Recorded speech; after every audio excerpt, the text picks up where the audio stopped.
Je me présente, c'est marqué Emma et Emma Boisard, ça c'est mon nom de jeune fille. Je suis plus connue maintenant sous le nom d'Emmanuelle Sutherland. J'ai écrit des livres sur les réflexes archaïques et c'est de ça que je vais vous parler ce soir. Donc, si je ne me trompe pas, vous êtes tous concernés par peut-être des enfants qui ont des difficultés scolaires. Et c'est pour ça que Yardena m'a demandé de faire une conférence ce soir. Je suis ex-enseignante de l'éducation nationale. J'ai travaillé plus de 20 ans dans l'éducation nationale. J'ai été donc ce qu'on appelle instit, professeur des écoles. Et j'ai terminé les dernières années dans l'éducation nationale en tant qu'enseignante spécialisée. Je m'occupais des élèves en difficulté, notamment grosses difficultés scolaires, d'apprentissage. Mais finalement, je me suis rendu compte que c'était aussi des gros problèmes de comportement. Et l'éducation nationale ne me donnait pas beaucoup de solutions. Elle me demandait beaucoup, par contre. Elle me demandait de trouver des solutions. Sauf que non seulement je n'avais pas les solutions toutes faites, mais je n'avais pas non plus les explications aux troubles de mes élèves. On me demandait d'être créative, on me demandait d'être innovante. Donc, je l'ai été et j'ai fait appel à Internet et j'ai fait beaucoup de recherches pour comprendre d'abord les difficultés de mes élèves parce que c'est assez troublant quand on est enseignant de voir, de constater, ça on est assez fort pour ça, constater les difficultés des enfants, mais pour les comprendre déjà là c'est beaucoup plus difficile. On ne sait pas ce qui se passe dans leur tête, on ne sait pas ce qui bloque, on ne sait pas pourquoi ils n'y arrivent pas. Là je vous parle vraiment des difficultés d'apprentissage. Mais ça concerne aussi les difficultés de comportement, les troubles du comportement. On peut les constater, on sait aujourd'hui même peut-être mettre des étiquettes, on leur fait passer des tests et on peut trouver je dis des étiquettes, en tout cas on peut trouver faire des diagnostics, on peut dire pas mal de choses, mais le comprendre, avoir des explications et puis ensuite avoir des solutions, ça c'est une autre paire de manches. Donc j'étais vraiment en quête de trouver des solutions pour aider mes élèves, pour aider leurs parents, pour m'aider moi-même, hein, parce qu'il ne faut pas croire que c'est facile pour une enseignante d'avoir face à soi des élèves en difficulté, quelles qu'elles soient. Donc, j'ai fini par trouver des choses qui se passaient ailleurs qu'en France, notamment aux États-Unis. Vous allez me dire, c'est souvent aux États-Unis, mais finalement, ces choses-là dont je vais vous parler, elles se passent pas qu'aux États-Unis, loin de là. Elle se passe dans le milieu anglo-saxon, c'est vrai, mais elle se passe aussi en Asie et elle se passe aussi en Russie. Je ne sais pas si c'est l'Asie ou l'Europe. Et il y a des choses très, très intéressantes qui sont faites là-bas. Alors, je ne suis pas capable de comprendre les langues asiatiques, mais je parle l'anglais, donc j'ai pu commencer à trouver des solutions et des explications là-dedans. Voilà, je vais faire plus court, je ne vais pas vous raconter tout mon parcours, mais je suis arrivée à ça, à connaître les réflexes archaïques. Et c'est de ça que j'ai envie de vous parler ce soir, parce que vraiment, sincèrement, après 23 années d'enseignement, après avoir été maman moi-même de 3 enfants qui ont leurs propres difficultés, c'est la première fois de ma vie que je trouvais des explications et des solutions. Donc, c'était juste merveilleux. Je suis rentrée dans ce monde-là et puis je ne l'ai plus quitté. Donc, je vais vous faire donc cette présentation que j'ai préparée. J'ai envie d'être très concrète aussi ce soir. Vous pouvez poser des questions sur le chat. Là, vous allez voir, vous pouvez mettre chat, vous pourrez les noter. Par contre, je pense pas m'arrêter pendant cette conférence. Je vais essayer de ne pas être trop longue et je pourrai répondre à vos questions. Mais si vous avez des questions qui viennent pendant que je parle, n'hésitez pas à les écrire et j'y répondrai après. Je vais vous faire une petite partie théorique quand même pour vous expliquer de quoi on parle et puis je veux passer très vite à de la pratique pour que dès ce soir, vous ayez quelques outils. Encore une fois, quelles que soient les difficultés de vos enfants, quelles que soient les raisons pour lesquelles vous êtes là ce soir. Ça peut être des difficultés proprement scolaires, mais ça peut être aussi des difficultés de comportement ou des difficultés dans leurs relations aussi. Parce que ce travail sur les réflexes archaïques, eh ben, il va pouvoir donner des solutions. Encore une fois, j'insiste bien, il donne des explications et il donne des solutions pour tous ces troubles-là. Donc, c'est vraiment très, très intéressant et j'insiste sur ça parce que je ne serais pas là ce soir si ça ne marchait pas. Oui, juste pour avant d'en venir à ma présentation, ça fait maintenant 6 ans, presque 7 que je travaille sur les réflexes archaïques, que je fais des consultations chez moi. Je reçois donc des enfants en difficulté, parfois des adultes ou des adolescents, et je fais aussi des conférences et je fais aussi des formations, parce que maintenant j'ai décidé que j'allais passer le reste de ma vie à diffuser. Je ne pouvais pas connaître ça et ne pas le diffuser. Voilà pourquoi je suis là ce soir et je remercie encore Yardena de m'avoir proposé cette conférence. Merci à toi, Emmanuelle. Alors, voyons si je suis capable de faire ça. Je vais partager mon écran. Vous allez me dire, c'est bon, vous voyez? Vous avez accès à mon écran? Très bien. Alors, bon, je fais un petit peu ma pub. Hein. J'ai créé une marque, je l'ai appelée WeFlex. Flex pour réflexe, bien sûr. Et puis, comme vous voyez, le petit logo est fait par mon mari. Tout ça, c'est très familial, c'est très artisanal, mais c'est pour montrer qu'on va passer par le mouvement. J'ai un site, vous voyez ici-bas, emmanuelsuterland.com. C'est un site qui donne des informations, donc vous allez retrouver plein d'informations sur ce que je vous dis ce soir. Il y a des formations qui sont proposées en ligne, et y compris une formation pour les parents, hein, qui sera la version, on va dire, light de ce que je fais, mais on peut aussi se former complètement aux réflexes en ligne et apprendre du coup à les intégrer, comme vous allez le comprendre plus tard.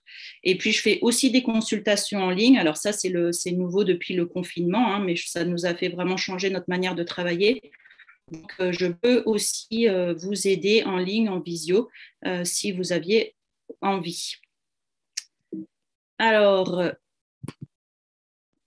on va donc rentrer dans le vif du sujet. Je vais vous dire que sont les réflexes. Je vous parle des réflexes archaïques, cette chose-là que j'ai découverte. Si je vous avais devant moi, je vous poserais la question et vous me diriez que qui dit réflexe dit réponse involontaire, incontrôlée. Oui, un réflexe, c'est quelque chose qu'on fait malgré nous, sans nous en rendre compte parfois, c'est involontaire.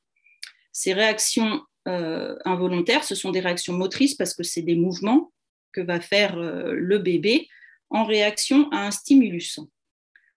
Donc motrice, c'est parce que c'est une réaction physique, involontaire parce qu'il ne fait pas ce qu'il veut, la personne ne fait pas exprès, et le stimulus, il va être sensoriel, c'est-à-dire que ça va être auditif, un son, visuel, olfactif, tactile, gustatif ou proprioceptif. Proprioceptif, la proprioception, on dit que c'est le 6e sens, hein, c'est la capacité à se connaître dans l'espace. Donc, il y a un stimulus et il y a une réaction. C'est ça le réflexe. Les réflexes dont on parle, ce sont les réflexes du bébé. C'est ça aussi qui me plaît beaucoup dans cette approche, c'est qu'on parle de l'être humain, on parle de vous tous, on parle de nous tous. Tous les êtres humains, quels qu'ils soient, quelle que soit leur culture, leur milieu social, voilà, où ils sont nés, comment ils sont nés, tous vont passer par des stades réflexes. C'est ça qui nous construit. L'apparition des premiers réflexes, c'est dès la conception, au bout de 2 semaines en fait. Hein, il y a le premier réflexe qui apparaît vraiment 2 semaines après la conception. Il va y avoir des réflexes qui vont apparaître, surgir, émerger pendant les 9 mois de la grossesse. Certains vont apparaître au moment de la naissance, c'est ceux qu'on appelle les réflexes de la naissance, et il va y en avoir encore jusqu'à à peu près 2-3 ans. C'est-à-dire, on estime qu'un enfant, une fois qu'il sait marcher, qu'il s'est mis debout, qu'il sait marcher, qu'il peut même bouger, eh bien là, il n'y a plus de réflexes qui vont apparaître. Ils sont tous apparus ils se sont tous intégrés et puis maintenant, tout va bien. Ça, c'est ce qui se passe dans l'idéal. Les étapes d'apparition sont les mêmes pour tous les êtres humains. Donc, c'est vraiment quelque chose qui se construit puisque les réflexes sont là pour nous construire. L'ordre d'apparition est le même. En revanche, le moment d'apparition peut varier. Donc, vous verrez, je vais vous en présenter quelques-uns tout à l'heure, vous verrez que le moment d'apparition n'est pas le même. Ça va dépendre justement du développement psychomoteur du bébé, là où il en est. À chaque étape correspondent plusieurs réflexes et chaque étape est évidemment essentielle pour le bon développement de l'enfant. À la naissance, vous vous en souvenez peut-être, le médecin est venu vérifier quelques réflexes du bébé. Alors, dès que le bébé est sorti, il en a vérifié un, c'est le réflexe de respiration. Ça, c'est le premier qu'on attend et qu'on veut entendre. Mais à quelques jours aussi, il va venir faire marcher votre enfant ou vérifier aussi, il va vérifier son pied, ça c'est le réflexe de Babinski, parce que les médecins savent que la présence de ces réflexes est essentielle au bon développement, au futur bon développement moteur de l'enfant. Malheureusement, encore aujourd'hui, les médecins ne s'intéressent qu'à quelques réflexes. Ils ne vont pas vraiment regarder le reste. Or, tout le travail là que je vais vous présenter et le travail que je fais, c'est justement de s'y intéresser de plus près. Et non seulement de plus près pour les bébés, mais surtout pour les enfants après 3 ans, et pour les adolescents et pour les adultes. Vous allez comprendre pourquoi.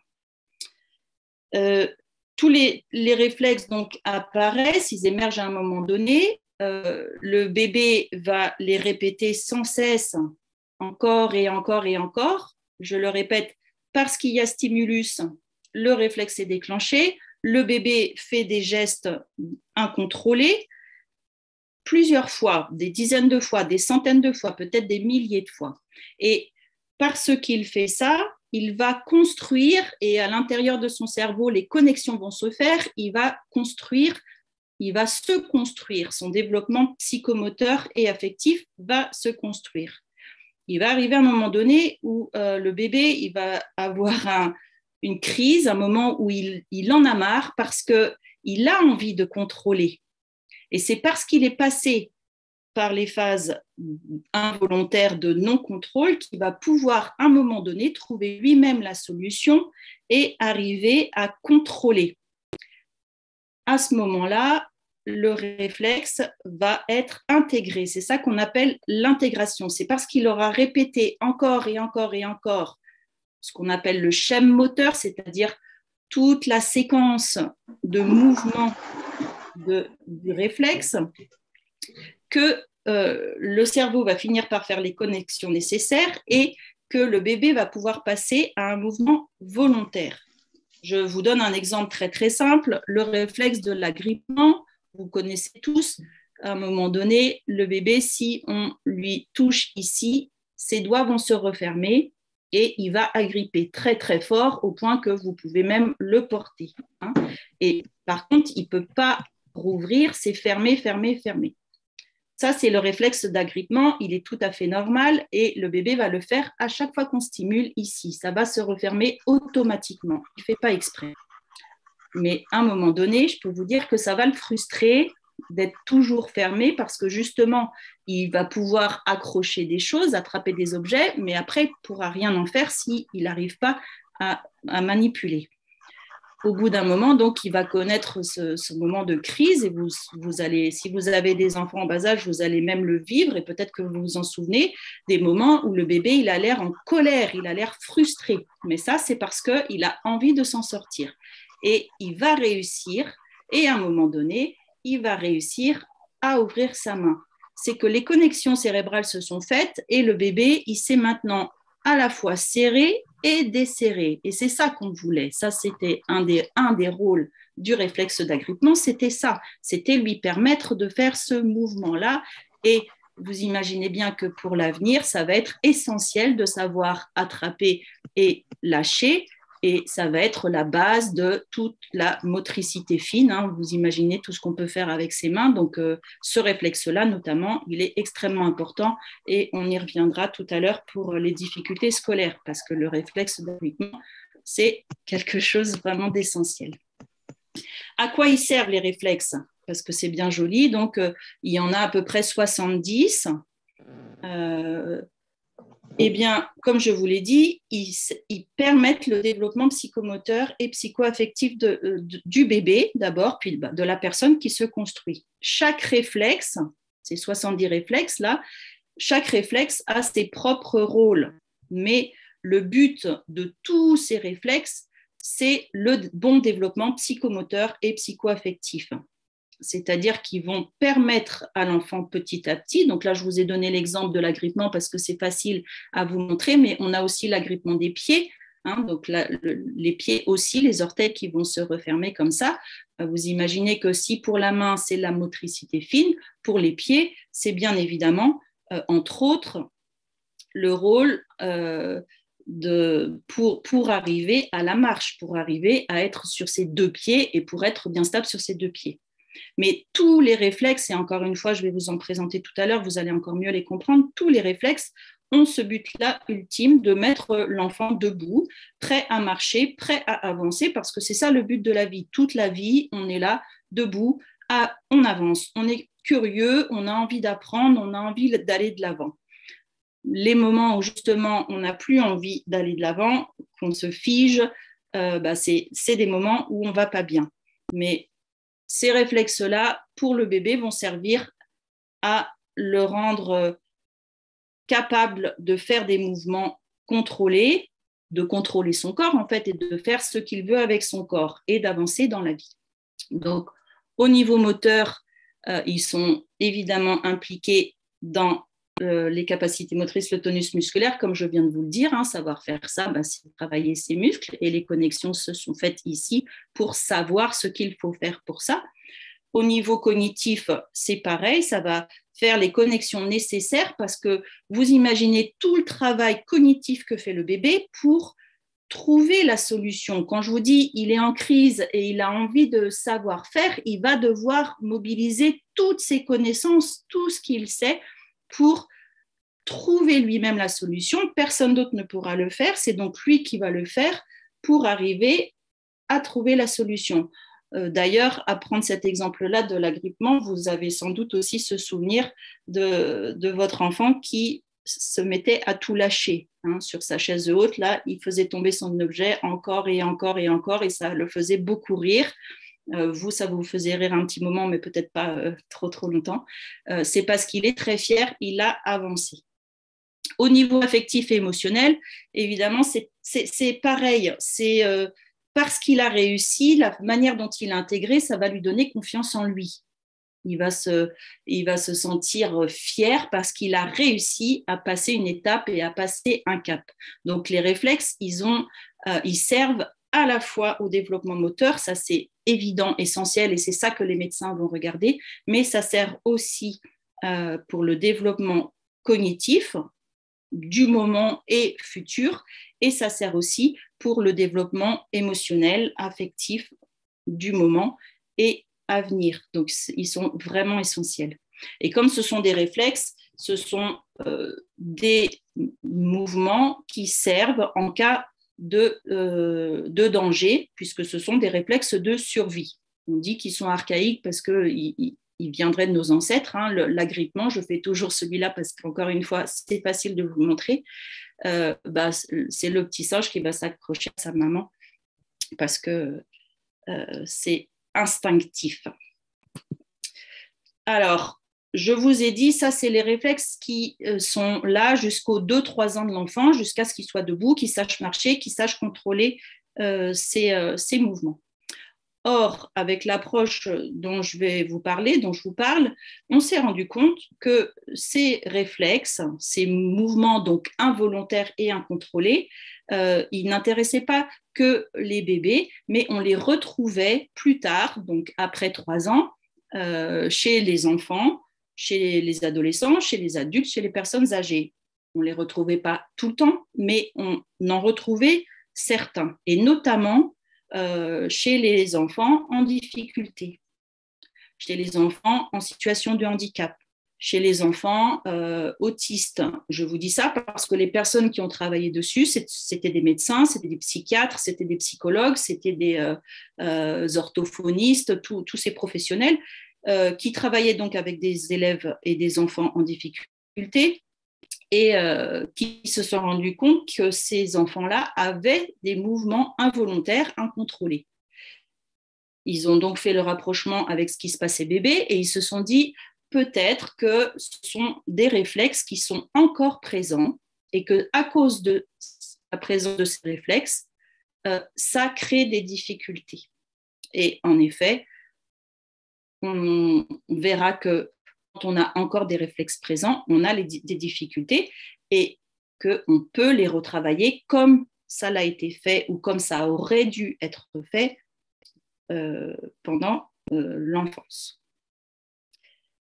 C'est donc aujourd'hui repérer les réflexes et vous allez me demander peut-être, vous demandez pourquoi ils sont encore présents alors que je viens de vous dire qu'ils auraient dû être intégrés. Eh bien, ça, c'était dans l'idéal, que l'enfant s'est bien développé et est passé par toutes les étapes, par tous les stades et est arrivé que tout va bien se passer dans sa vie pour le reste de sa vie et que ces réflexes ne vont jamais ressurgir. Mais ça ne se passe jamais comme ça.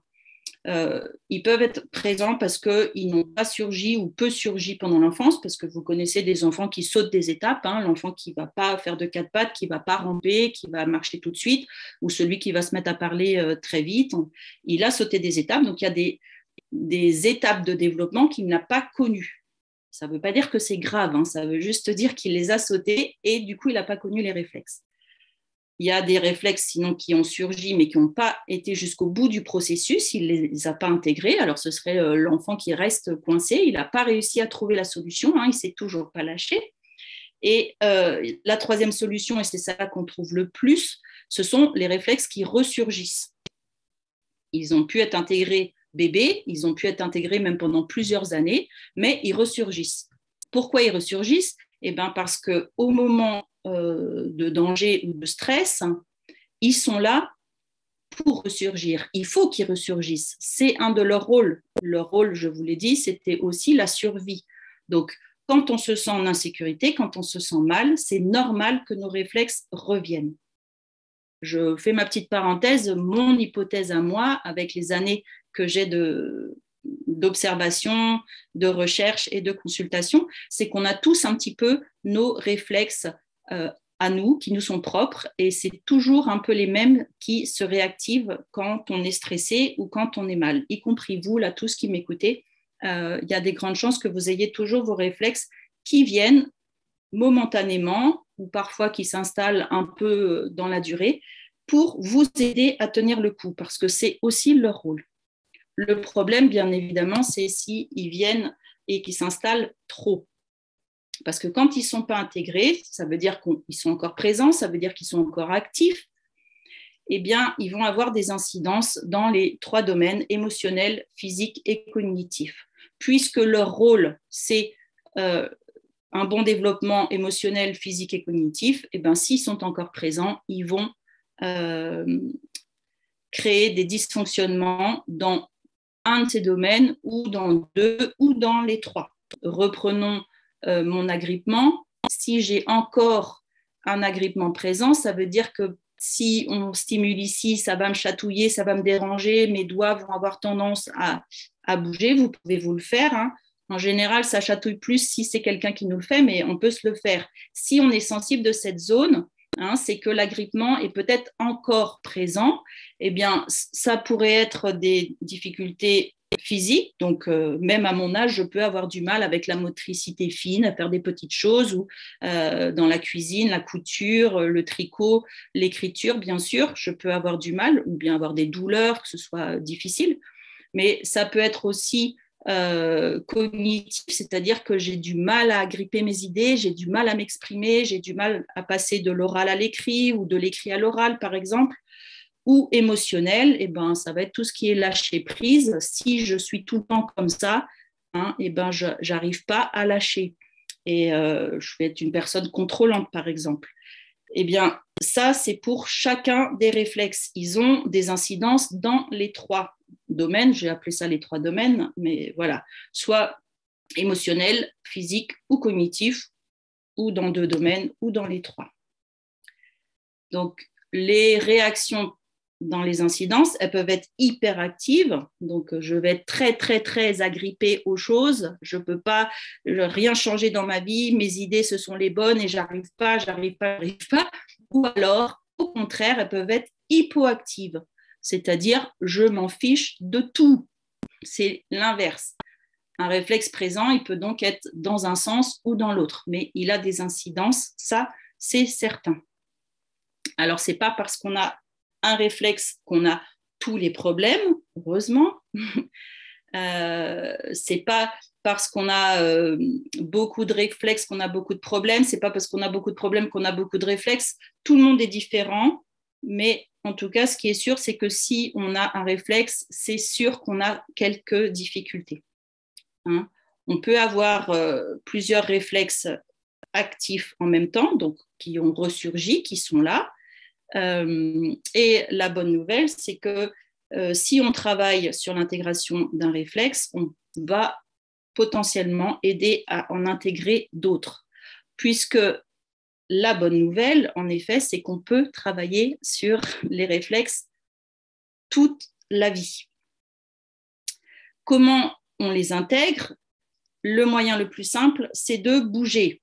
Si je ne sais pas faire autrement que d'agripper, eh bien, je peux, surtout à mon âge, mais à partir de 3 ans aussi, je peux faire ce mouvement-là contrôlé.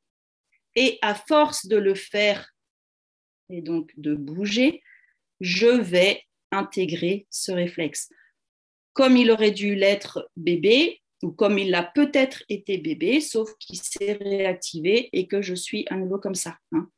Donc, ça, c'est le moyen le plus simple et c'est ce que je vous propose et ce que je vais vous proposer tout à l'heure, c'est des mouvements.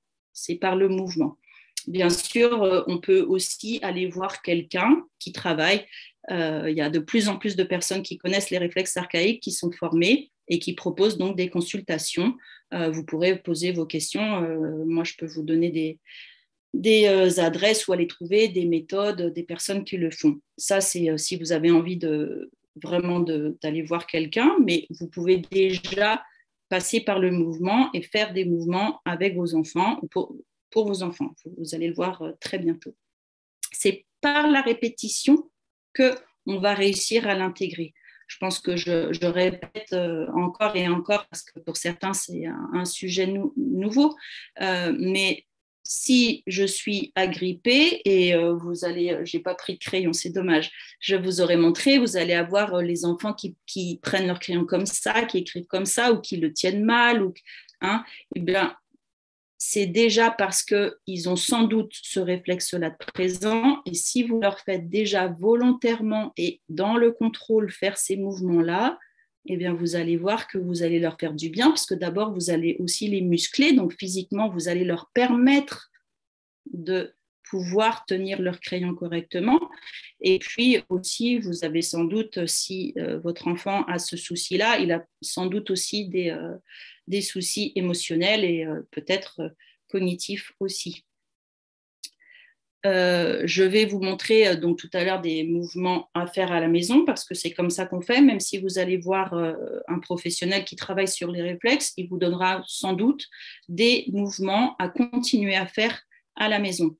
Il y a un travail qui est fait pendant la consultation, mais on estime, ça c'est pas nous qui l'inventons, qu'il faut 21 jours au cerveau pour prendre de nouvelles habitudes. Donc, si on veut que la personne prenne de nouvelles habitudes et intègre ses réflexes, on va lui demander de continuer à effectuer certains mouvements pendant 21 jours. Et il y a des grandes chances comme ça que le réflexe ou les réflexes soient intégrés. Quand on intègre un réflexe, c'est vraiment magique. C'est vraiment magique. Je le dis pour l'avoir vécu, je le répète parce que ça fait, je vous dis, 6 ans que je vois des personnes en consultation. Donc là, j'ai plusieurs centaines de cas. Depuis que je fais de la formation, en plus, j'ai la chance d'avoir des retours des personnes qui se sont formées avec moi, qui elles-mêmes aident des personnes en difficulté. Donc maintenant, voilà, j'ai un panel assez important, assez conséquent, et ça marche. Ça marche, c'est formidable. La première personne pour laquelle ça a marché, c'était moi. Le fameux réflexe de l'agrippement, je l'avais beaucoup. J'étais agrippée à mes idées, j'avais du mal à lâcher. C'était à l'époque où je quittais l'éducation nationale et c'était très douloureux.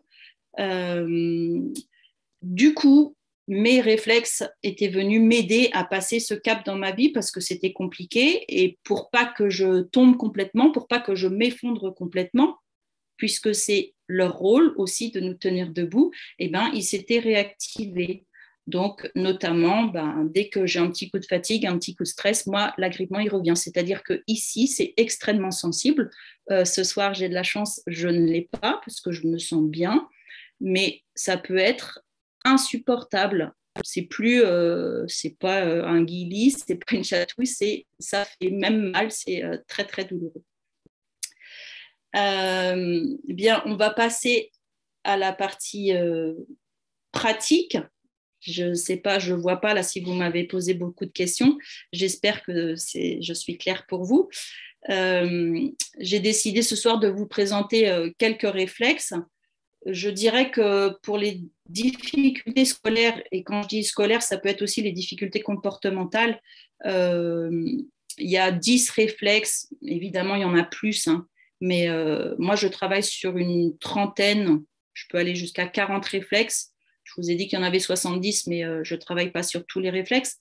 Déjà, si on intégrait cette dizaine de réflexes, je peux vous assurer que nos enfants, vos enfants, iraient beaucoup, beaucoup mieux. Et nous aussi, adultes, si on travaillait sur ces réflexes-là. Donc là, je ne vais pas vous en présenter 10, ce serait trop long, mais je vais vous en présenter 3 ou 4 selon le temps qui me restera pour vous montrer de quoi on parle et puis pour vous donner des outils concrets.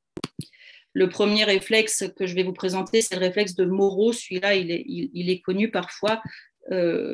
Vous allez le reconnaître tout de suite. C'est un réflexe que j'appelle émotionnel, pour le coup, parce que c'est un réflexe qui est vraiment, vraiment lié au stress. C'est peut-être le premier que vous pourrez tester sur vos enfants, parce qu'un enfant qui a un réflexe de Moro, il a énormément d'incidence. C'est comme si toute sa vie était lue à travers le filtre du stress. Donc, bon, vous imaginez ce que ça peut faire. C'est un enfant qui va être anxieux, même s'il ne le montre pas, et du coup, tout est lu à travers cette anxiété.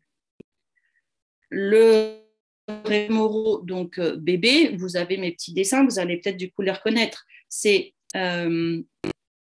stimulus, donc un bruit, la porte qui claque, la lumière qui s'allume, une odeur trop forte et la tête part en arrière et le bébé, il s'écarte. Alors, je vous fais les bras, il fait aussi les jambes, il se met en étoile, il est surpris, il sursaute très fort et en deuxième phase, il va se recroqueviller. Et en général, il va se mettre à pleurer parce qu'il a eu peur. Donc, il va le faire. Et encore une fois, si vous avez des bébés ou si vous vous souvenez, vous devez vous en souvenir de ce bébé qui s'ouvre et qui se referme. Et en général, vous allez le prendre ensuite dans vos bras en disant « Pardon, mon petit chéri, je t'ai fait peur ». Et puis il pleure et il se sent réconforté contre vous. Bien, c'est très bien qu'il l'ait vécu, même si c'est peut-être du stress, parce que ça va le préparer justement pour plus tard à réagir face au stress. Donc, en plus, comme il va s'ouvrir complètement et se fermer, de la même façon que je vous ai montré le point, il va avoir tout son corps qui va se mettre en avant et se mettre comme ça. Et c'est hyper important physiquement, je vous laisse le vivre, le faire, vous allez le ressentir. Donc, la position en avant, comme vous le voyez, je me mets en avant comme ça, c'est regardez, je suis bien, je suis à l'aise, venez là, j'ai pas peur, je suis... Et c'est ça qu'on va retrouver plus tard dans le contrôle, c'est je suis capable de me mettre devant des personnes et de me sentir à l'aise. La position comme ça de repli, c'est aussi une position qui est importante puisque c'est aussi important de revenir à soi, de se replier sur soi-même et d'être capable d'avoir ces capacités. Donc, c'est très important de le vivre, mais c'est bien de pouvoir l'intégrer. Parce que si on ne l'a pas intégré, eh bien, on va être stressé tout le temps, sursauté tout le temps. Je ne vous ai pas mis le tableau des incidences, mais ça, c'est des choses parce que c'est très long à lire et puis je n'avais pas envie de vous angoisser, mais vous pourrez me le demander, vous aurez les questions après, puis je vous dirai comment les retrouver. Je vous en ai mis un tout petit peu, hein, mais il y en a beaucoup, beaucoup, beaucoup. Donc, concrètement, on apprend à le tester. Il y a des vidéos qui existent. Là aussi, je pourrais vous en donner, vous donner des liens. Mais si vous avez envie de vous amuser dès demain, là, ce soir, c'est un peu trop tard. J'espère que vos enfants sont couchés. Vous mettez la personne debout. Vous lui demandez de coller ses pieds, de bien les coller. Et de mettre ses bras devant. Alors, les bras, ils doivent être un peu relâchés. Il ne faut pas qu'ils soient tout tendus. Hein. Ils sont un peu relâchés devant. Vous lui dites, je vais passer derrière toi, tu peux fermer tes yeux et vous allez basculer sa tête en arrière. C'est ça le stimulus qui va déclencher le réflexe, c'est le fait de pencher la tête en arrière. Et vous allez, comme sur le dessin, vous allez mettre vos mains sur ses épaules et lui dire de venir vers l'arrière. Si votre enfant a le réflexe de Moro présent, il sera incapable de faire ça. Déjà, quand vous allez lui dire de fermer les yeux, il y a des enfants qui seront incapables de fermer les yeux. Quand vous allez lui dire je vais baisser ta tête, il y a des enfants qui ne voudront pas que vous baissiez leur tête parce que ça les met dans un inconfort, dans une insécurité telle que ce n'est juste pas possible. Donc, ça va être des enfants qui vont garder le cou très, très raide. C'est pas possible de leur mettre en arrière. Ou alors, c'est eux qui vont mettre la tête en arrière. Mais ça, c'est pas ça qu'on a demandé. C'est vous qui devez pouvoir la mettre. Et puis ensuite, il y a l'étape venir dans vos bras et vous faire confiance. Ils vont pas venir en arrière, ils vont mettre leurs pieds, ils vont se retourner, ils vont devenir tout rouges. Voilà, tous les signes de toute façon qui font qu'ils sont pas capables vous montrent que le réflexe est présent. Si le réflexe est présent, j'ai mis des incidences émotionnelles. Oui, c'est des enfants qui sont anxieux, qui ont des peurs, qui sont stressés, qui sursautent facilement, qui peuvent pousser des petits cris quand on passe derrière eux, quand on les touche, etc. La liste est très très longue en fait des incidences. Les incidences physiques, bah oui, c'est de l'agitation ou de l'apathie parce que je vous ai dit c'est soit hyperactif, soit hypoactif. Donc si on est là-dedans, dans cette peur-là, bah, ça va être toujours agité, toujours à bouger, toujours à faire son malin, à faire son intéressant, ou alors au contraire être replié. Hein. Des problèmes d'endormissement, des problèmes d'addiction au sucre. Je n'ai pas le temps de développer, mais ça s'explique hein, parce que c'est un cercle vicieux, puisqu'il y a le stress, et ben on a besoin de sucre, et comme il y a du sucre, ça provoque le stress. Et puis, tous les problèmes cognitifs, j'ai mis tous les apprentissages, mémorisation, concentration, évidemment, parce que si l'enfant est stressé, il ne va pas pouvoir apprendre tout simplement. Donc, celui-là, il est vraiment hyper important et on le retrouve chez énormément, je ne vais pas dire la totalité, ce serait faux, mais énormément d'élèves en difficulté. Comment l'intégrer pour vous? Donc, si vous ne faites pas appel à un professionnel qui sait les intégrer par des intégrations, des manipulations un petit peu, j'allais dire complexes, ce n'est pas complexe, mais il faut les connaître, vous pouvez passer par le mouvement. Je vous montrerai toujours un mouvement à faire seul et un mouvement à faire à deux. Donc, selon l'âge de votre enfant, selon si vous avez envie de le faire avec lui ou de le laisser seul. Celui-là, c'est le mouvement à faire seul, que j'ai appelé l'étoile de mer. Il s'appelle aussi la fleur, parfois. Il a plusieurs dénominations. Vous voyez bien sur le dessin, on va se retrouver dans les deux positions que je vous ai mimées. Le mouvement de repli, où on est bien en boule, tout serré, et le mouvement d'ouverture où on s'ouvre. Donc, allongé sur le dos, on va faire ce mouvement d'étoile de mer ou de fleur. On passe de l'étoile de mer qui est ouverte à l'étoile de mer qui est fermée. Et on est dans le contrôle. Il ne s'agit pas de le faire très rapidement, il ne s'agit pas de faire les abdominaux, il s'agit de le faire sur 8 secondes. J'ai mis 8 secondes, ça peut être un petit peu plus rapide, mais c'est pour montrer et insister avec votre enfant qu'il le fasse dans le contrôle. Il va s'ouvrir et se fermer en contrôlant ses mouvements.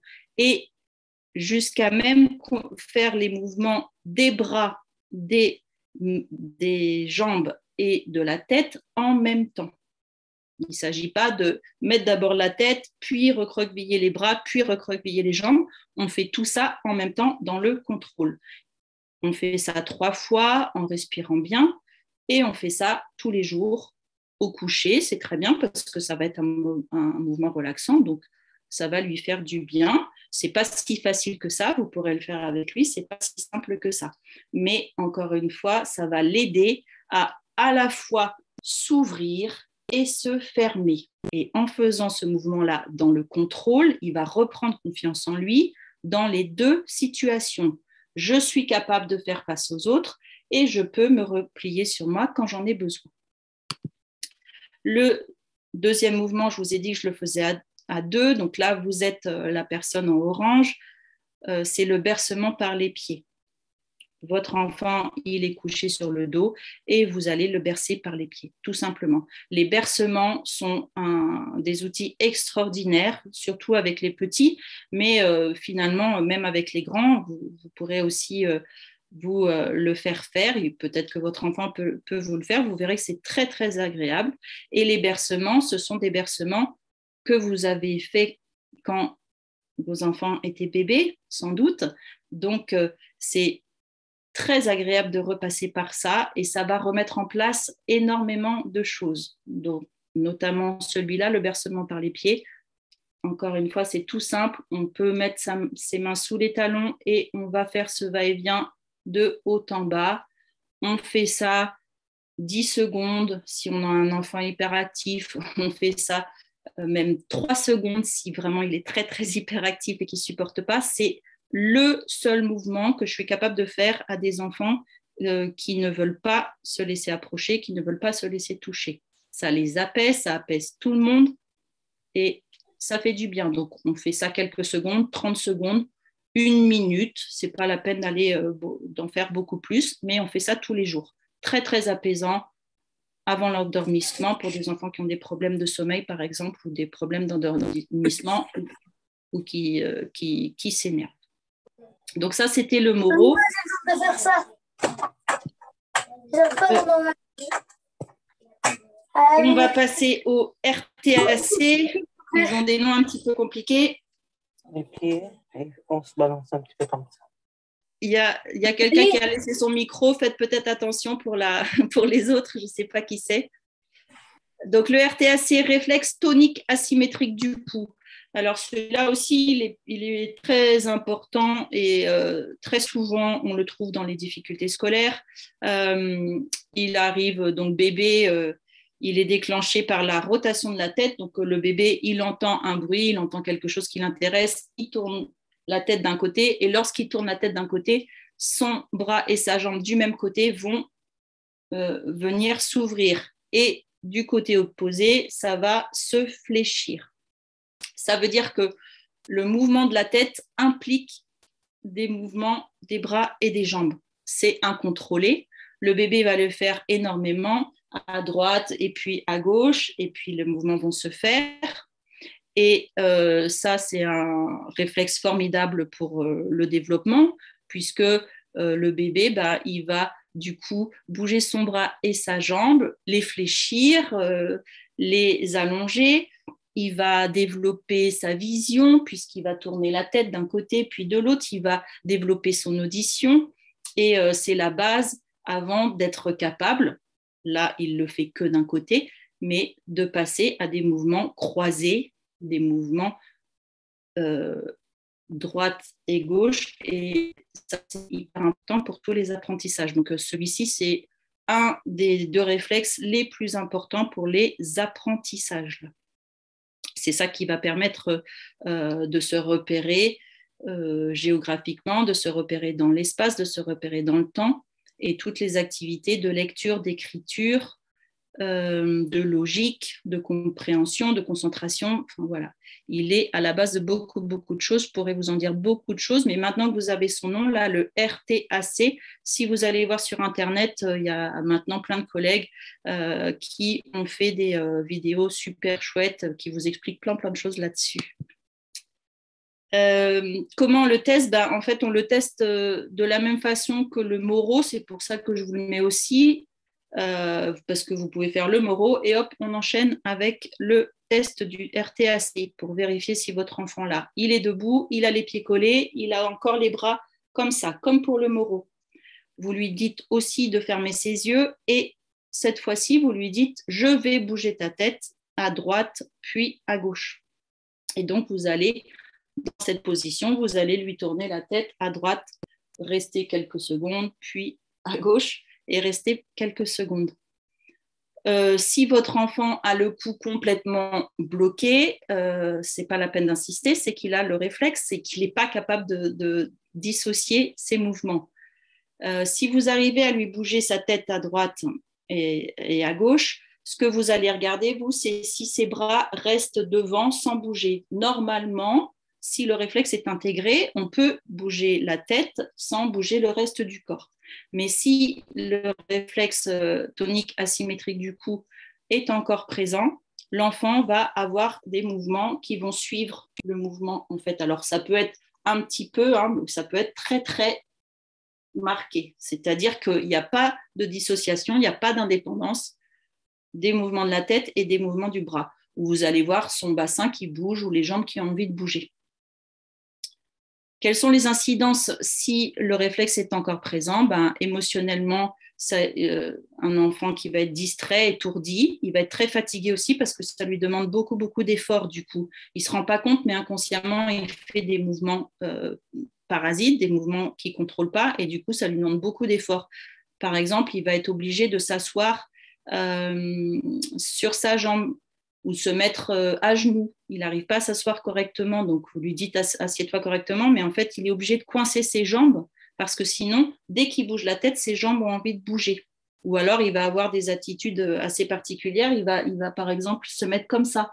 Vous comprenez que s'il se met comme ça sur sa table pour écrire, c'est parce qu'il bloque toute une partie de son corps et il fait appel qu'à l'autre partie, comme quand il est bébé et qu'il tournait sa tête d'un côté. Quand il tournait sa tête d'un côté, il bloquait un œil et une oreille et il se servait seulement d'un côté. Et ça peut être des enfants qui vont inconsciemment prendre des positions qui les arrangent, mais elles ne sont pas tout à fait ordinaires et puis elles font qu'ils ne fonctionnent pas avec tout ce potentiel. Donc physiquement, des problèmes de maladresse, oui, ça c'est typiquement maladresse puisque dès qu'il bouge sa tête, le reste du corps va bouger. Donc il va faire tomber des choses, il va renverser son verre, il va faire tomber la trousse du voisin. Ça va être compliqué pour lui. Et en plus, il va dire c'est pas de ma faute, j'ai pas fait exprès et personne ne va le croire. Voilà, il a des soucis œil, main, œil, pied, voilà, de coordination. Donc il va être maladroit. Le réflexe, c'est aussi un réflexe des apprentissages, c'est ce que je vous ai dit. Donc, tous les apprentissages vont être compliqués puisqu'il faut qu'on puisse se servir de ses deux yeux, de ses deux mains, de ses deux oreilles pour être au maximum de ses compétences, pour savoir lire, pour savoir écrire. Il faut passer de l'un à l'autre. Là encore, j'aurais pu passer 4 heures, 5 heures sur ce RTAC parce qu'il y a beaucoup, beaucoup de choses à en dire, mais vous pourrez aller voir, il y a des vidéos vraiment très bien faites qui vont vous en expliquer plus si cela vous intéresse et vous parle. La bonne nouvelle, donc, c'est qu'on peut l'intégrer. Un des mouvements à faire seul que vous pouvez lui proposer, et il y a des chances qu'il ne sache pas le faire, surtout s'il est assez jeune, c'est les mouvements croisés. Comme vous le voyez sur le dessin, on va lui demander de venir croiser, alors soit avec le coude, soit avec la main. Il va venir toucher son genou opposé et on le fait faire comme ça, doucement dans le contrôle. C'est toujours pareil, on lui dit de le faire. Les enfants qui ont un RTAC présent, souvent, sans s'en rendre compte, ils vont taper du même côté. Ils vont se taper du même côté, droite, droite, gauche, gauche, et ils ne vont pas se rendre compte qu'ils ne croisent pas. Mais simplement en les aidant à croiser, et vous pouvez le faire avec eux, vous pouvez leur faire, vous pouvez leur mettre une gommette de couleur, rouge ici et rouge sur le genou opposé, puis bleu, bleu. Vous pouvez être créatif. Simplement, si vous les amenez à croiser, vous allez voir les progrès qu'ils vont faire. Croyez-moi, parce que j'ai travaillé avec ces élèves en difficulté qui n'y arrivaient pas. Je pense qu'il y en avait 80% qui n'y arrivaient pas au début de l'année. Et petit à petit, ils y arrivaient tous et ils se sont tous mis à lire quand même, ils se sont tous mis à écrire. Donc, c'était quand même extraordinaire. On ne croirait pas comme ça que quelque chose d'aussi simple peut donner des résultats si extraordinaires. Le mouvement à deux, parce que c'est vous qui allez l'aider, c'est le lézard. L'enfant est donc allongé. Il va se mettre fléchi d'un côté et l'autre côté allongé, comme lors de la position du RTAC bébé. Et vous allez lui demander de bouger uniquement sa tête, puisqu'on veut qu'il ait l'indépendance de la tête et du reste du corps. Et vous, je vous dirais d'appuyer bien sur sa tête et sur les parties de son corps pendant qu'il vit ça, pour qu'il ressente bien dans son corps ce qu'il est en train de vivre. Mais la seule chose qu'il a à faire, c'est simplement de bouger sa tête à droite et à gauche dans la position que vous voyez là, donc fléchi d'un côté, allongé de l'autre. Et ensuite, vous changez de côté, vous fléchissez l'autre côté et vous allongez l'autre côté et vous faites bouger la tête. Ça aussi, vous verrez que des enfants qui ont ce réflexe présent, ils ont du mal à faire ce mouvement-là sans bouger le bassin. Allez, je vous en fais un petit dernier. J'ai été trop longue. C'est pour le comportement. Je pensais que c'était important que je vous mette celui-là. C'est le galant. Alors, celui-là, c'est l'ennemi numéro 1 des enseignants, puisque c'est l'enfant qui gigote partout, qui bouge partout. Le réflexe de galant, c'est le réflexe, comme vous le voyez sur l'image, où quand on touche le long de la colonne vertébrale, et ben, ça fait des mouvements comme ça. Quand on stimule donc du côté, à côté de la colonne vertébrale à droite et à gauche, ça fait bouger le bébé. Alors, il est formidable ce réflexe-là pour la naissance notamment, puisque c'est celui qui permet au bébé de faire son chemin et de trouver la sortie. Mais quand on l'a encore plus grand, c'est embêtant parce que ça gêne tout le temps et on est toujours en train de gigoter. Comment vous pouvez le tester? Vous demandez à votre enfant de se mettre à quatre pattes et vous allez passer un petit objet ou votre doigt, alors pas sur la colonne, mais à 1 cm ou 2 cm de la colonne à droite, puis à gauche, puis sur les deux en même temps. Vous partez du haut et vous descendez. De toute façon, si votre enfant a le réflexe de galant présent, ça va le chatouiller, ça va être parfois insupportable et il va gigoter, il ne va pas supporter qu'on le touche. Il y a des endroits particuliers dans le dos où c'est particulièrement chatouilleux, c'est que le galant est présent. Les enfants qui ont un réflexe de galant présent, ils vont donc avoir la bougeotte. C'est ceux qu'on va étiqueter de hyperactifs, alors que c'est simplement parce qu'ils ont le réflexe de galant. Hypersensibles, ce sont des enfants inquiets aussi. Au niveau physique, il est responsable de l'énurésie. Ce n'est pas le seul, mais si vous avez un enfant qui fait encore pipi au lit, allez voir si ça le chatouille, parce que quand il est présent bébé et le temps qu'il s'intègre, c'est quelque chose vraiment réflexe.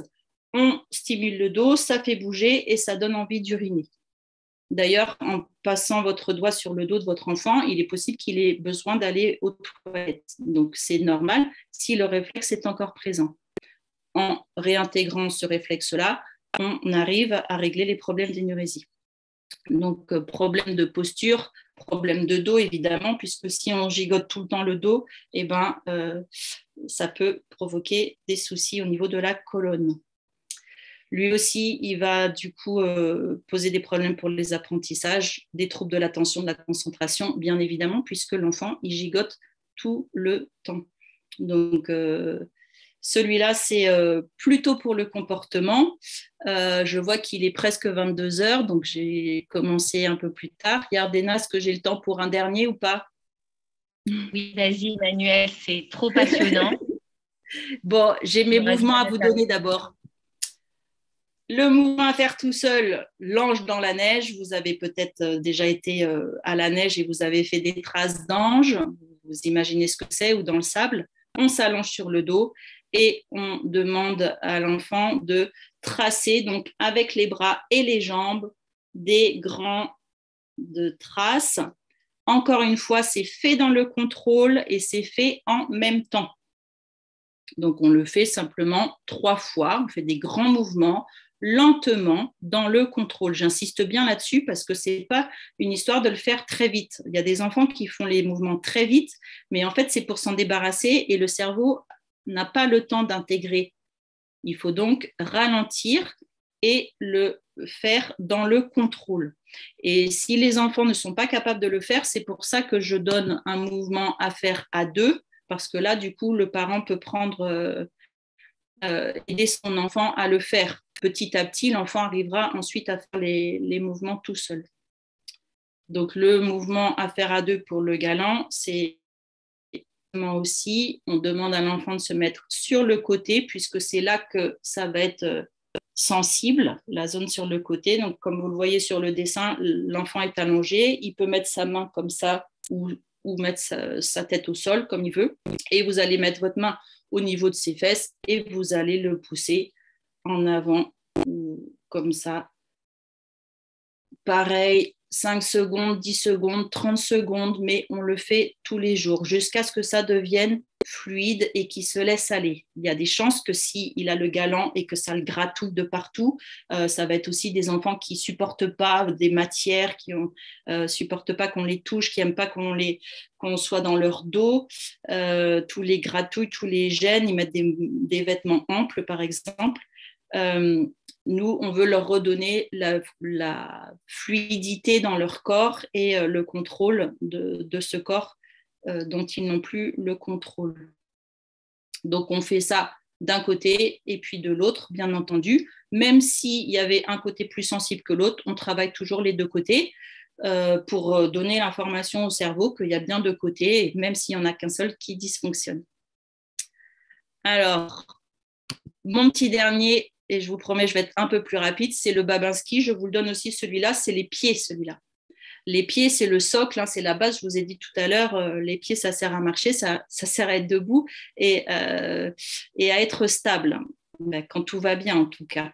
Le Babinski, il est responsable de beaucoup de choses, notamment des colères. Donc, c'est un des rares qui est testé à la maternité. Je vais vous le montrer sur ma main, mais en fait, c'est sur le pied qu'on le fait. C'est ici le côté du pied qu'on va venir stimuler et ça va faire bouger les orteils.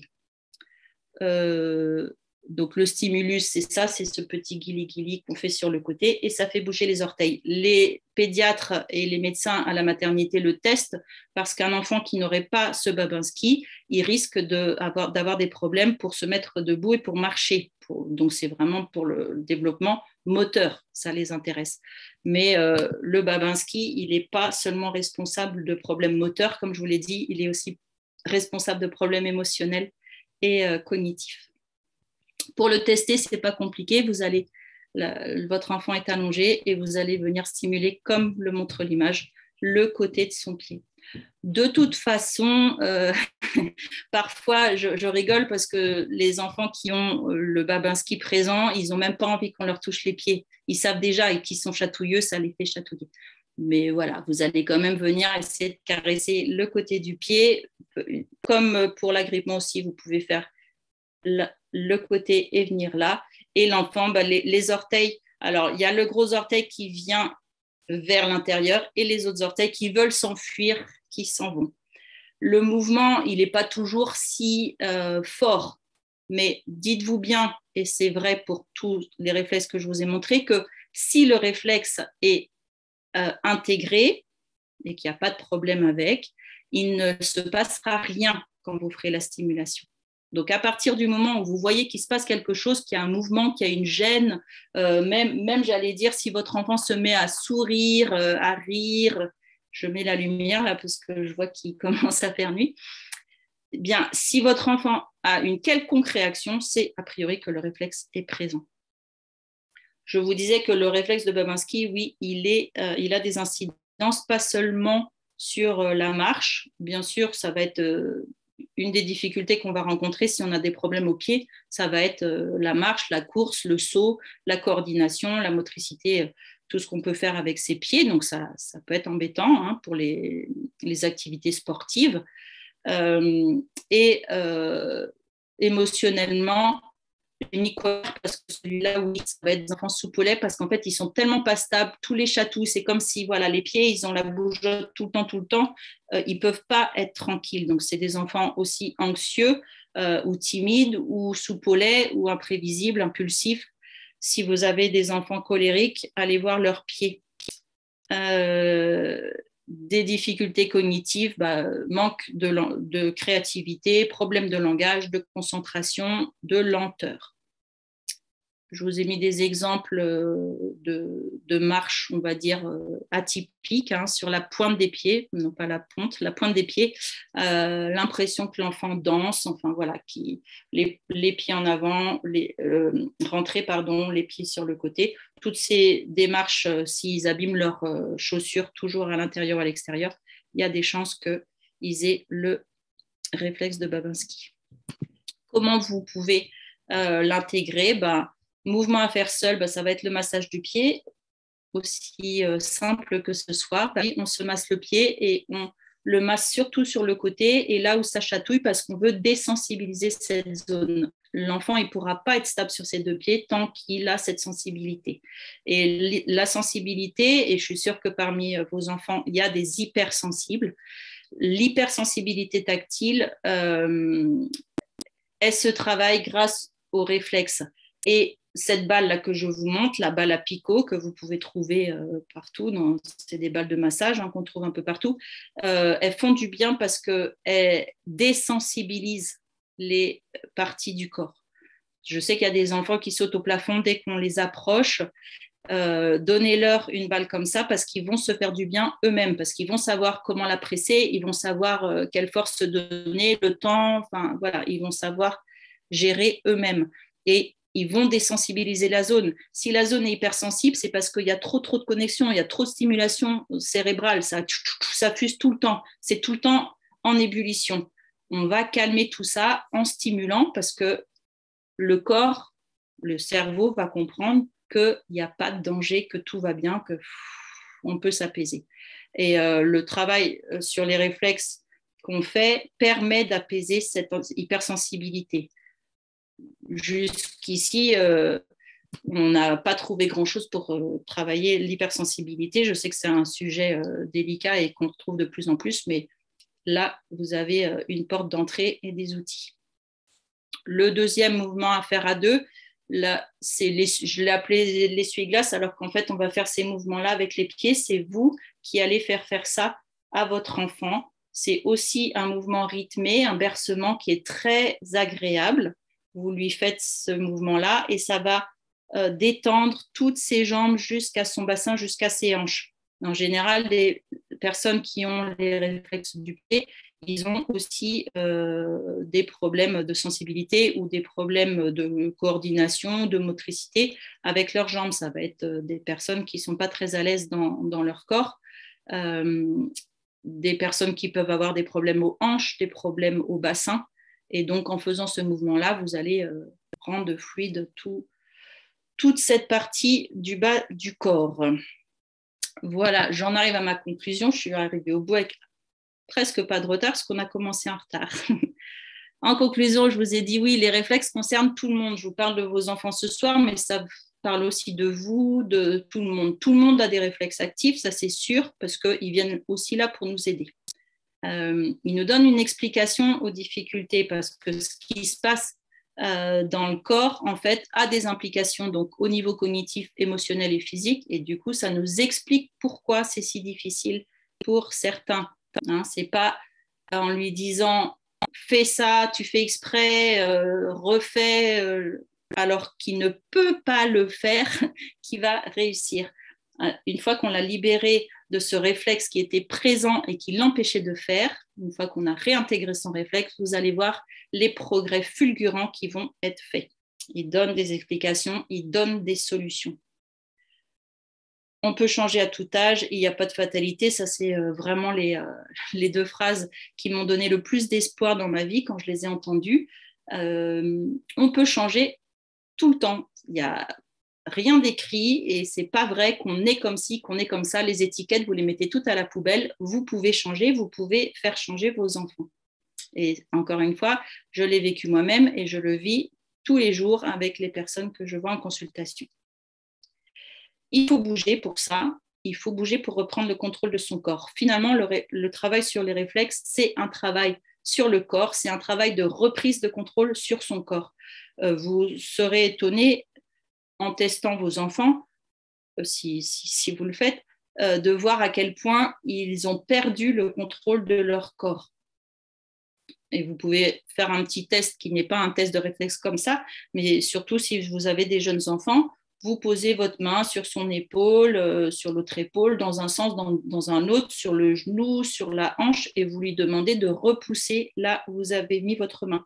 Vous allez voir qu'il n'a aucune conscience et que quand vous mettez sa main là, il va bouger l'autre. Enfin voilà, il se passe des choses comme ça extraordinaires. Ça vous paraît simple.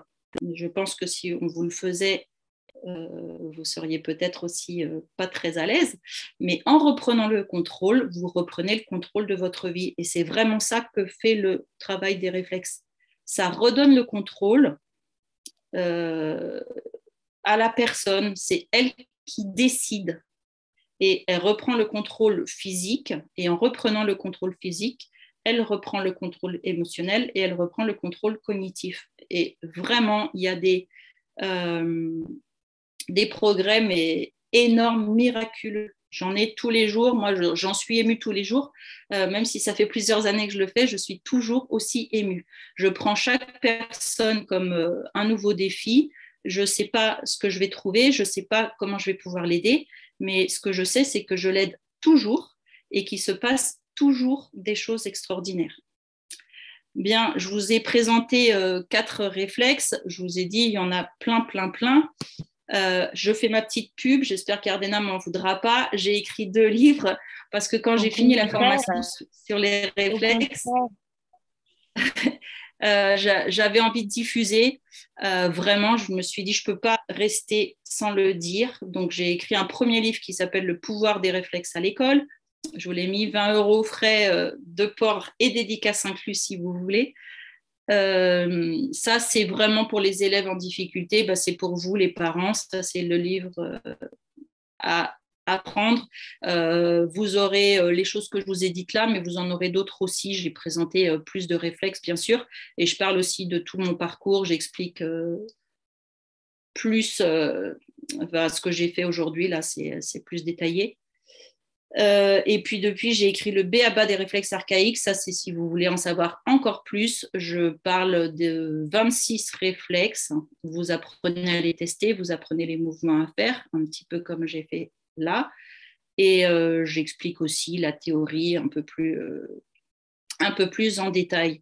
Je fais partie des rares, peut-être même des seuls, à avoir diffusé sur les réflexes archaïques en français. Parce qu'il y avait une littérature anglaise, puis comme je vous l'ai dit, asiatique, mais là, j'y ai pas accès.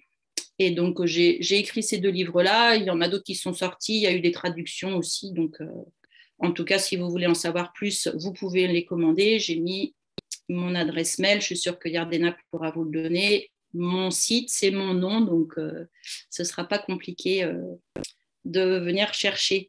Je ne suis pas là pour vendre, je ne suis pas là pour gagner de l'argent. Évidemment, j'ai besoin de vivre comme tout le monde, mais je fais un petit peu ma pub, mais j'ai vraiment envie de vous dire ce soir, je suis très disponible, je suis très à l'écoute, je suis là. mon envie, c'est de diffuser et c'est d'aider. Donc, si vous avez des questions, je suis là et je serai toujours là. Vous pouvez m'écrire des mails, je réponds. Si je suis trop prise, je vous le dirai, mais jusqu'ici, j'arrive à répondre à tout le monde. Voilà, j'arrête là. Si j'arrive à arrêter de Alors, merci infiniment. parler d'abord et de partager. Alors, merci infiniment pour cette conférence extraordinaire, Emmanuelle. Tu nous as offert 4 réflexes déjà pour démarrer. C'est juste magnifique. Je suis addict à ton livre et j'encourage tout le monde à les acheter parce que ça va aider vos enfants. Merci pour ta disponibilité, merci pour ta générosité et ton amour. Tu as tout de suite dit oui quand je t'ai appelé alors que tu ne nous connaissais pas. Je tiens à te remercier du fond du cœur et que toutes les personnes qui vont déjà faire ces réflexes avec leurs enfants, tu as du mérite dessus. Je te remercie infiniment et on laisse poser les questions à Emmanuelle. Oui. Alors voilà, avez-vous des questions? Vous pouvez réactiver vos micros, la liste de discussion est activée. J'ai que des remerciements, c'est moi qui vous remercie. Ah ouais. Moi, ça me touche, j'ai hyper envie que ça qu'on sache. Bon, si vous voulez les livres, vous m'écrivez un petit mail, voilà, je vous dirai quoi faire. Sinon, vous allez sur mon site, c'est marqué quoi faire. Bon, merci. Moi, je prends tout ça comme des cadeaux aussi. Ça me fait du bien, ça me nourrit aussi. Merci beaucoup. Alors, moi, j'ai une petite question. Oui. Je travaille avec les réflexes archaïques, mais là où j'ai pas compris pourquoi tu utilisais le cross-crawl, alors que le cross-crawl, si un enfant il n'a pas marché à 4 pattes, le fait de faire les mouvements croisés renforce sa difficulté. Parce que j'ai peut-être aussi sauté une étape et que j'avais envie de parler aussi de la reptation, de la marche, du 4 pattes, en effet. D'accord, mais on est d'accord que si un enfant n'a pas eu cette étape de 4 pattes, il ne pourra pas faire cet exercice. Oui, mais ce que je sais aussi, c'est qu'en lui faisant faire cet exercice, il arrivera à plus coordonner et à intégrer d'autres réflexes. Mais c'est vrai que j'ai peut-être fait un raccourci. Non, j'admets qu'on ne peut pas tout donner dans une conférence, ça, il n'y a pas de problème. Mais c'était pour pour dire à vos autres participantes que si un enfant n'a pas eu cette étape de 4 pattes, surtout de ne pas lui faire justement cet exercice-là, ça pourrait accroître, aggraver sa difficulté. D'accord. Merci. Voilà, avec plaisir. C'était magnifique. J'ai appris avec le professeur Bloomberg les réflexes archaïques, mais de l'avoir entendu par toi ce soir, c'était vraiment quelque chose de très agréable et très merci. Voilà. Merci. Merci.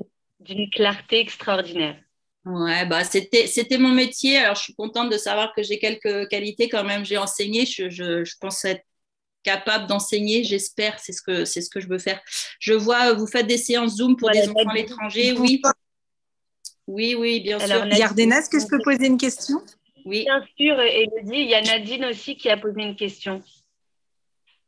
Alors, j'avais une question, Emmanuelle. Est-ce que dans quel coin tu consultes? Je suis en Normandie, à Caen. À Caen, d'accord. Et c'est quelque chose, je suppose, qui doit être fait en présentiel avec les enfants. Alors il y a des séances, il y a des consultations, c'est mieux de les faire en présentiel, comme tu dis, puisqu'il y a du toucher, il y a des manipulations, mais il y a beaucoup de gens formés en réflexe. Il n'y a pas que moi, donc je ne sais pas où tu habites, mais je peux donner des adresses ou des noms de gens et c'est en Oui, train de s'étoffer si vous avez envie d'aller voir quelqu'un près de chez vous.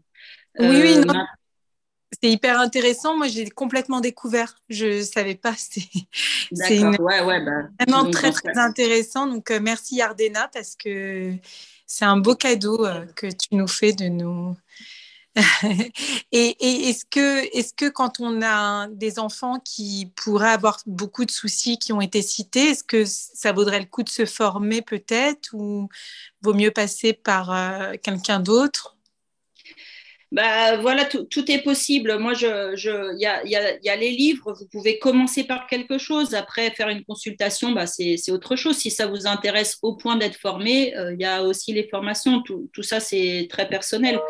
Voilà, tout est possible. C'est toi qui vois, hein, c'est toi qui sais. Mais en plus, là où c'est délicat, c'est qu'il y a plein de gens qui sont formés, mais moi, je ne peux pas recommander. Je ne connais pas tout le monde. Il y a peut-être des gens qui ne sont pas bien là-dedans. Enfin, voilà. Mais au moins, vous avez la connaissance de ça. On va acheter les livres en tout cas. Merci beaucoup. Déjà peut-être. Merci. Et il y a pas mal de gens qui se sont formés avec moi depuis le confinement. Il y a aussi tous ceux qui étaient formés par ma formation première, qui est l'IMP à Caen, avec Paul Landon, qui est un des noms connus pour les réflexes archaïques. Là aussi, il y a un annuaire, donc il commence vraiment à avoir des gens partout en France. Je réponds, ouais, j'ai vu tirer la langue. J'en ai pas parlé, mais tous les mouvements parasites qu'on fait, notamment celui-là, je suis en train d'écrire, je me concentre et je coince ma langue entre mes dents, ça c'en est un. Mais tous les mouvements parasites, c'est pas forcément la langue, ça s'appelle la syncinésie, c'est le fait de faire quelque chose avec une autre partie du corps. Ça, c'est les réflexes. C'est typiquement les réflexes parce que ça veut dire que je ne suis pas dans le contrôle de mon corps. J'ai besoin de l'appui de ma langue pour écrire ou pour fonctionner, pour réfléchir. Il y a des gens qui font des tas de mouvements bien, avec leurs mains, avec leur langue, avec leur bouche, des petits bruits, des mimiques. Ouais, tout ça, on peut le changer avec les réflexes. Parce qu'il y a les réflexes du visage, il y a les réflexes du dos, les réflexes... Bref, il y a plein de choses. J'aurais voulu vous en dire plus, mais il y a plein de choses. Mais oui, c'est des réflexes. J'ai une petite question, je peux la poser? Bien sûr. Bonsoir Bien Emmanuel. sûr. Moi, j'ai dévoré ton livre sur les réflexes puisque j'ai un peu le même parcours après 20 ans d'enseignement, j'ai arrêté. Moi, je me pose la question dans les réflexes et je te demande là, et comme ça pourra servir à tout le monde. Que dis-tu d'un enfant très chatouilleux? Parce que moi, maintenant, j'en arrive à dire aux gens que c'est pas bien, hein, que d'être trop chatouilleux et qu'il faut qu'on arrive à ne pas l'être. Et toi, qu'en dis-tu? Et ben je l'ai dit aussi. Pour moi, c'est l'hypersensibilité et elle est pas normale. Alors, je dis normale maintenant. On dit pas ça aux enfants qui sont pas Non. normaux. Mais comment je le présente, je dis, on peut ne pas être chatouilleux. En tout cas, la preuve, c'est que certains ne le sont pas. Donc, c'est pas on est comme ça, il y a ceux qui sont chatouilleux des pieds, l'autre sous les bras, l'autre la tête, l'autre la nuque, mais on peut changer, ça c'est le premier message à dire, et en effet, ça c'est une des grandes découvertes que j'ai eues avec les réflexes, c'est que c'est parce que j'ai des réflexes que je suis chatouilleux. Je faisais partie de ceux qui pensent qu'on est chatouilleux je ne sais pas pourquoi d'ailleurs. Ben là, j'avais une explication. Je suis chatouilleuse des pieds parce que j'ai les réflexes du pied. Je vous l'ai dit tout à l'heure, moi, le réflexe de l'agrippement, je l'ai dès que je suis pas bien, dès que je suis fatiguée, je suis chatouilleuse en fait. Ça me chatouille, ça chatouille, ça dérange, j'ai envie de me gratter, voilà. Donc ça me chatouille. Ça prouve bien que c'est pas normal, c'est ce que j'appelle normal. Et en réintégrant le réflexe, je perds cette sensibilité. Alors, donc ça pour moi, c'est sûr qu'en réintégrant les réflexes, j'arrive à enlever l'hypersensibilité tactile et j'arrive à enlever ce côté chatouille. En revanche, j'ai de plus en plus d'enfants et même d'adultes qu'on dit hypersensibles, qui le sont et qui sautent au plafond, qui sont intouchables, dans le sens on ne peut pas les toucher, on ne peut pas les approcher. parce que c'est presque douloureux. C'est même plus des chatouilles, c'est qu'ils ne supportent pas. Là, c'est sûr que ce sont des enfants qui ont une hyperstimulation tactile tout le temps, tout le temps, tout le temps, tout le moindre petit. Moi, j'ai des enfants, ils me disent le vent les dérange, quoi. Souffler les dérange, ça les chatouille. Donc là, c'est très difficile, mais on y arrive. Avec le temps, on y arrive. Et c'est là que moi, j'indique la balle à picot, par exemple. Je trouve ça extraordinaire comme outil parce que l'enfant peut se le faire à lui-même. Et à force de le faire, je vous parle d'autant plus en connaissance de cause que j'ai 3 enfants qui étaient hypersensibles. Et quand je dis sauter au plafond, c'était, voilà, je ne pouvais pas les toucher. Donc, je ne pouvais pas leur faire de câlins parce que ce n'était pas agréable. Donc, et ben, à force de balle à picot, encore et encore et encore, je pense qu'il arrive à un moment donné où le cerveau devient mature et se pose et comprend que c'est pas un danger. Après, moi, je suis pas une... voilà, je sais peut-être passer plein de choses, je sais plein de choses, mais au niveau médical, voilà, je suis pas du tout là-dedans. Donc, je suis sûre que des neurologues pourraient l'expliquer, mais voilà, ça apaise et l'hypersensibilité. Ah. J'utilise aussi, moi, les pinceaux en silicone. Les petits, ils adorent, ils se passent le pinceau et c'est fabuleux. Et pour une histoire personnelle, je pouvais pas marcher sur des galets. Et ben, je m'aperçois que maintenant, à force de faire ça, et ben, je peux marcher sur les galets. Bon, super. Je vois qu'il y a des questions, donc avant qu'elles disparaissent, alors, cligner des yeux, comment éviter? Et ben, travailler sur les réflexes. Après, cligner des yeux quand quelqu'un vient ici, c'est normal. Il faut cligner des yeux si on a peur. Si on cligne des yeux tout le temps, il y a les réflexes du visage, il y a les réflexes du stress, j'imagine, qui sont à travailler. Combien de temps doit-on faire les mouvements que vous avez proposés? 3 semaines, 21 jours. C'est ça qu'il faut pour que minimum. Donc, ça prend 2 minutes par jour. Ce n'est pas quelque chose de trop prenant, mais au moins 3 semaines. Ben là, merci. Hein. Quelqu'un qui a acheté plein de livres, qui les donne à tout le monde. Merci, qui les partage. Super, super, super, super. C'est surtout mon éditeur qui va être content, mais moi aussi, je suis très contente. Merci beaucoup. Donc, en effet, Yardena a dit 21 jours. Est-ce que je recommande une marque de balles à picot?